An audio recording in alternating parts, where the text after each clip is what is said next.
9 अगस्त 2024 इस सुबह के तकरीबन 10 बजे का समय था। कोलकाता के RG Kar medical college hospital से एक फोन कॉल आया और फोन कॉल उठाने वाले व्यक्ति की आवाज में घबराहट साफ झलक रही थी। फोन के दूसरी तरफ से आवाज आई, क्या आप लेडी डॉक्टर के पिताजी बात कर रहे हैं? तब उन्होंने हां में जवाब दिया। इसके बाद सामने वाले की बात सुनकर उस पिता के पैरों तले से जमीन खिसक गई।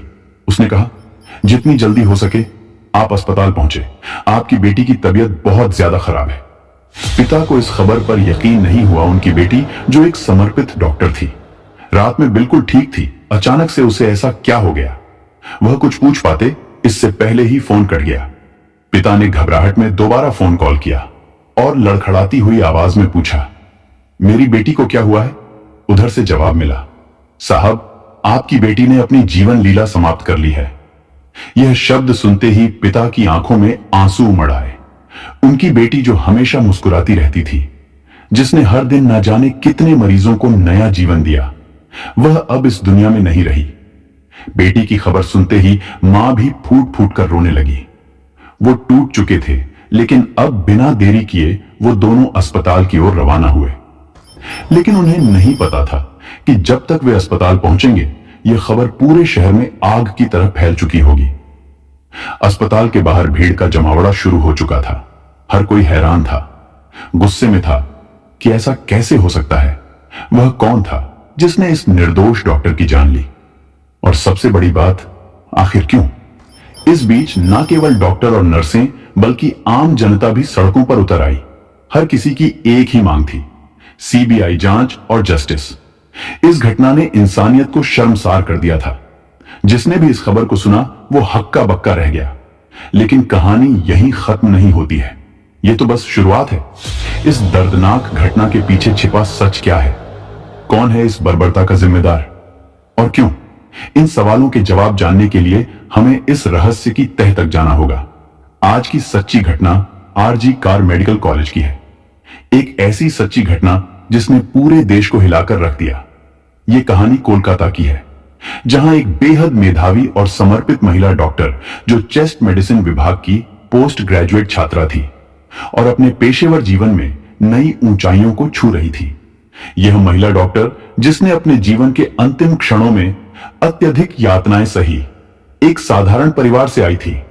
बचपन से ही उसे शिक्षा का महत्व समझ में आ चुका था और उसने अपनी मेहनत और लगन से मेडिकल की पढ़ाई पूरी की। यह अपने माता पिता की उम्मीदों का केंद्र बिंदु बन चुकी थी और परिवार में पहली डॉक्टर बनने का गौरव हासिल कर रही थी। उसकी सफलता न केवल उसके परिवार के लिए गौरव की बात थी, बल्कि वह अपने समुदाय के लिए भी प्रेरणा बन चुकी थी। मेडिकल कॉलेज में उसने खुद को साबित करने के लिए कड़ी मेहनत की।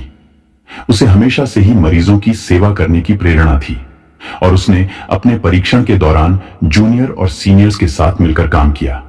वो हमेशा मुस्कुराते हुए मरीजों की देखभाल करती थी और अपने काम के प्रति समर्पित थी।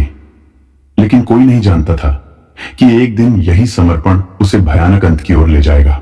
2024 8 अगस्त की रात को लगभग 11 बजे उसे उसकी मां का फोन कॉल आया।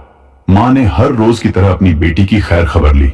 डॉक्टर ने फिर मुस्कुराते हुए जवाब दिया, मां मैं ठीक हूं। उस समय वह मरीजों को देखने जा रही थी या उनका आखिरी संवाद था। मां को यह संतोष था कि उनकी बेटी अपने काम में व्यस्त है और सुरक्षित है, लेकिन नियति कुछ और ही खेल खेल रही थी।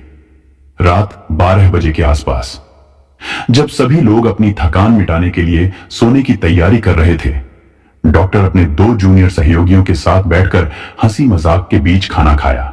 खाना खाने के बाद उन्होंने कहा कि वे काफी थकी हुई हैं और अब सोने के लिए 4थी मंजिल पर स्थित सेमिनार हॉल में जा रही हैं।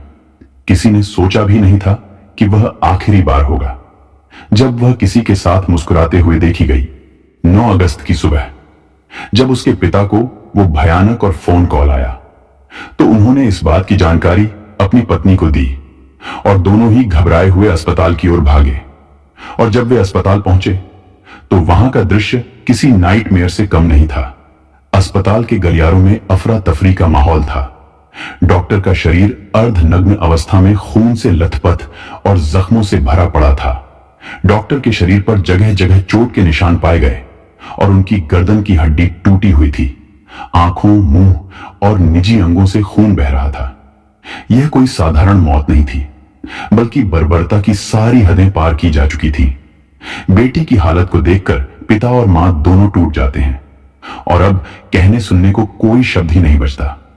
इस भयानक घटना की खबर ने पूरे अस्पताल के सभी डॉक्टरों, नर्सों और कर्मचारियों को हिलाकर रख दिया। जैसे ही यह खबर अस्पताल से बाहर निकली तो सोशल मीडिया पर आग की तरह फैलने लगे और पूरे शहर में गुस्से की लहर दौड़ गई। अस्पताल के बाहर लोगों का जमावड़ा होना शुरू हो गया। डॉक्टरों और नर्सों ने धरना प्रदर्शन शुरू कर दिया। लोगों की बस एक ही मांग थी, न्याय और दोषियों को सख्त से सख्त सजा देना। बढ़ते दबाव के चलते इस मामले की जांच बहुत तेजी से शुरू हुई। जांच अधिकारियों ने मामले की जांच शुरू की, लेकिन शुरुआत में अस्पताल प्रशासन ने इसे एक हत्या के रूप में पेश करने की कोशिश की थी। हालांकि घटनास्थल की स्थिति, महिला डॉक्टर के शरीर पर गहरे घाव और उसकी टूटी हुई गर्दन की हड्डी, यह सभी संकेत देते थे कि यह मामला साधारण तो बिल्कुल भी नहीं है, जो कि पोस्टमार्टम की रिपोर्ट ने साबित कर ही दिया था। जैसे जैसे मामला आगे बढ़ा, राजनीतिक नेताओं और सामाजिक संगठनों ने भी इस मामले पर दुख जताया।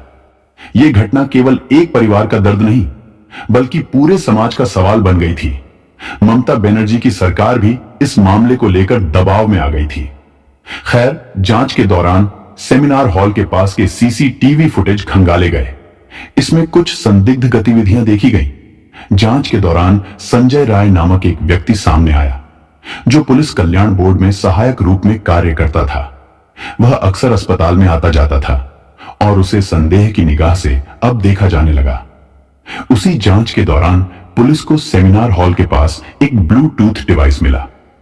पुलिस ने जब उस ब्लूटूथ डिवाइस को चेक करना शुरू किया तो पता चला कि वह ब्लूटूथ डिवाइस बुरी हालत में टूटा हुआ था और यह डिवाइस संजय रॉय का निकला। फिर उसे तुरंत हिरासत में लिया गया। अब संजय राय का इतिहास और उसकी गतिविधियों किसी से छिपी नहीं हुई थी। उसने कई शादियां की थी और हर बार जब उसका मन भर जाता था तो अपनी पत्नी को छोड़ देता था। यहां तक उसकी एक पत्नी की संदिग्ध परिस्थितियों में मौत भी हुई थी, लेकिन उस समय किसी ने इसकी शिकायत नहीं की थी और वो खुद को एक पुलिस वाला बताता था। जांच के दौरान पुलिस को कई चुनौतियों का सामना करना पड़ा।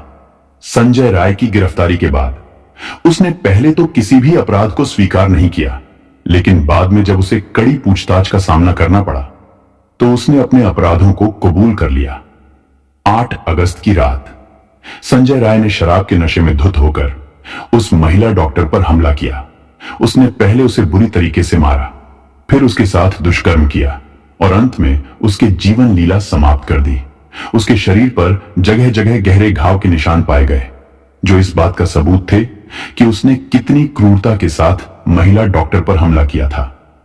पुलिस ने उसके मोबाइल को भी जब्त किया और उसमें कई आपत्तिजनक वीडियो भी पाए गए, जो उसके अपराधी होने के और भी पुख्ता सबूत थे।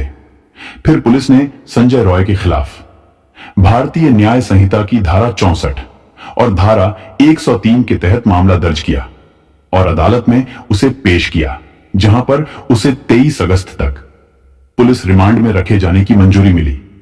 बाकी अभी यह मामला चल ही रहा है, तो हो सकता है कि उसमें अभी और भी नए खुलासे हो जाएं।